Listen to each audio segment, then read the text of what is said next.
gira icyo umenya kubivuga ku mugabekazi Makarina wahumanyije isi. Urwandiko rwa mbere rwa Timoteyo ibice 2:5. Kuko hariho Imana imwe kandi hariho umuhuza umwe w'Imana n'abantu, nawe ni umuntu, ari we Yesu Kristo.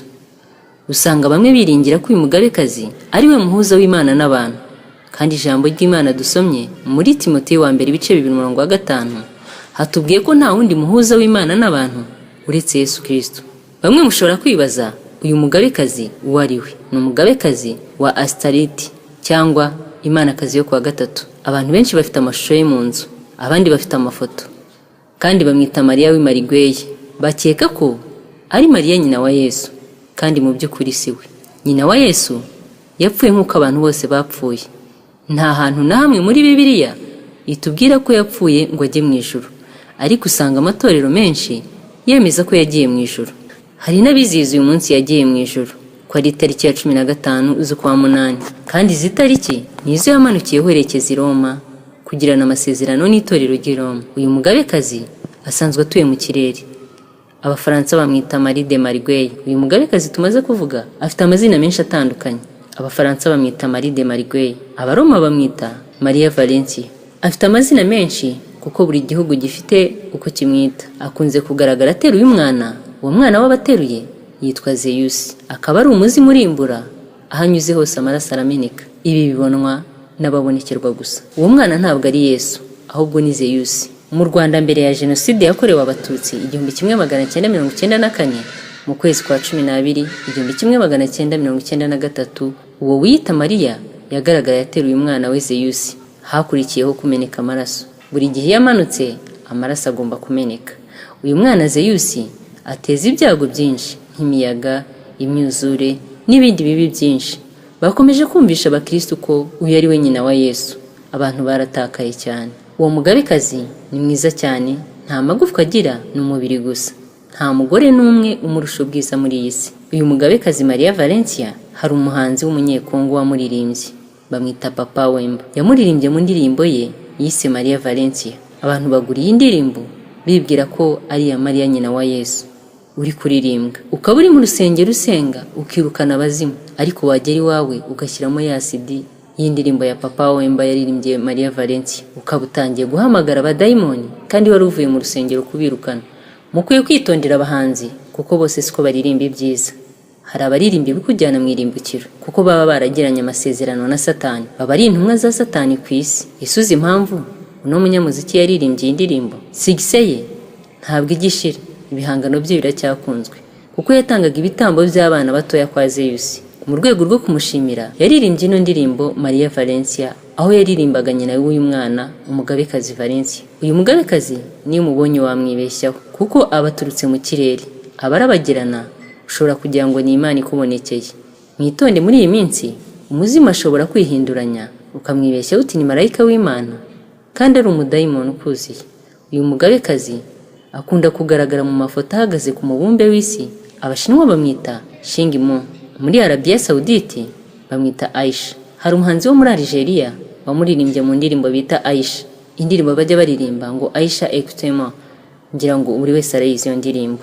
Hano muri Afrika hari umuvugo bakunda kwigisha abana mu mashuri abanza n'ayisumbuye witwa Femme Noire cyangwa Femme Africaine. Nawe abateruye umwana, nawe ni Maria Valencia wihinduranya hageze hose. Igihugu agezemo yihindura nkabo kugira ngo barusheho kumwiyumvamo. Muri Brazil bamwita Macarena. Hari indirimbo yitwa Macarena, nta muhanzi uzwi wayiririmbye. Hari muri boîte muri Amerika, muri leta ya California. Hari mu gitaramo cy'abaraperi. Haza umwana w'imyaka 5 afite amadiske menshi, arayabaha ahita abura. Barayacuranze, hariho indirimbo imwe gusa. Satani niwe wohereje indirimbo ku isi. Intego ye ni ukugira ngo abatuye isi bamuramye, abaye ibyo uko ashaka kubera udutego twe. Nutamuramya muri Macarena uzamuramya muri Aisha, nutamuramya muri Aisha uzamuramya muri Maria Valencia n'izindi ndirimbo zitandukanye zagiye zimuririmbirwa. Imyinshi mu miziki y'isi si myiza yose kuko yatumuramya ibigirwamana utabizi. Iyo uguze iyo CD ya Macarena ubonaho umukobwa udafite umutwe wambaye ubusa. Uyu mugabekazi si uwa none, ni uwa kera Yesu ataraza ku isi. Satani yamutuje mu kirere. Mu Isiraheli ku gihe cy'umuhanuzi Yeremiya Abantu baretse Imana basenga uyu mugabekazi. Imana irarakara ibateza ibyago. Abantu barababajwe cyane kubera kugomera Imana. Yeremiya atangira kubasengera. Imana iramubuza kubera uburyo bayigomeye. Murabona n'ibi bakora byo kurisha Ukarisitiya mu kiliziya. Byahozeho byatangiye icyo gihe. Yeremiya ibice 7 umurongo wa 16 kugera kuri 20 haravuga ngo: nuko ntugasabire ubu bwoko, ntukarangurure ijwi ku bwabo cyangwa ngo basabire, ntukanyinginge kuko ntazakumvira. Mbese nturuzi ibyo bakorera mu mudugudu w'Ubuyuda no mu nzira y'i Yerusalemu? Abana batashye inkwi nabo base bagacana umuriro, abagore nabo bakavuga umutsima kandi bavugira umugabekazi wo mu ijuru imitsima, bagasukira izindi mana amaturo y'ibyo kunywa banyendereza kugira ngo bandakaze. Mbese ninjye barakaza? Niko Uwiteka abaza. Si bo ubwabo bikoze isoni? Nuko Umwami Uwiteka avuga ati: dore uburakari bwanjye n'umujinya wanjye bigiye gusukwa aha hantu, ku bantu no ku matungo no ku biti byo ku gasozi no ku myaka y'igihugu, kandi bizagurumana ubutazima. Yeremiya 44 guhera kuri 16 kugera kuri 17 harambwira ngo: ntabwo tuzakumvira mu byo watubwiye mu izina ry'Uwiteka byose, ahubwo tuzasohoza rwose ijambo ryose ryavuye mu kanwa kacu ryo kosereza umugabekazi wo mu ijuru imibavu no kumusukira amaturo y'ibyo kunywa, nk'uko twagenje twe n'abasogokuruza n'abami bacu n'ibikomangoma byacu tukiri mu mudugudu w'Ubuyuda no mu nzira y'i Yerusalemu, kuko ariho twabonaga ibyo kurya byinshi tugahirwa tutagira ikibi tubona. Kuri uyu munsi abo bana batashye twabagereranya nk'abahereza b'uyu munsi, abo base bavuga twabagereranya nk'abapadiri b'uyu munsi, abagore bavuga imitsima n'abamasera b'uyu munsi. Imibavu igaragara nk'imyotsi, bakunda kuyita ububani. Padiri akunda kuyitera mu rusengero. Abizera bizera ko yirukana imyuka mibi, ariko siko biri. Hari n'abayishyira mu mazu yabo ngo barirukana imyuka mibi, abandi ngo bari businzire neza, abandi bagafata amazi bakuye kwa padiri ngo ni amazi matagatifu bakagenda bayasukaho abantu ngo bari bukire, undi bakayisuka mu mazu yabo, andi bakayanywa, andi bakagenda bayanyanyagiza mu ngo zabo ngo arirukana abarozi n'ibindi by'imyuka mibi bijyanye nabyo byose. Ariko mu by'ukuri ntabwo imyuka mibi yirukanwa n'amazi, imyuka mibi yirukanwa n'amasengesho. Aya mazi baba bakoresha baba bayakuye kwa padiri, aturuka ahantu bita Kurude mu Bufaransa.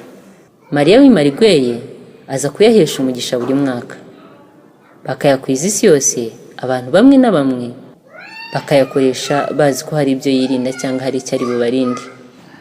Ahantu hose haba hari ishusho y'uyu mugabekazi uteruye umwana haba hari imbaraga za Zeyusi.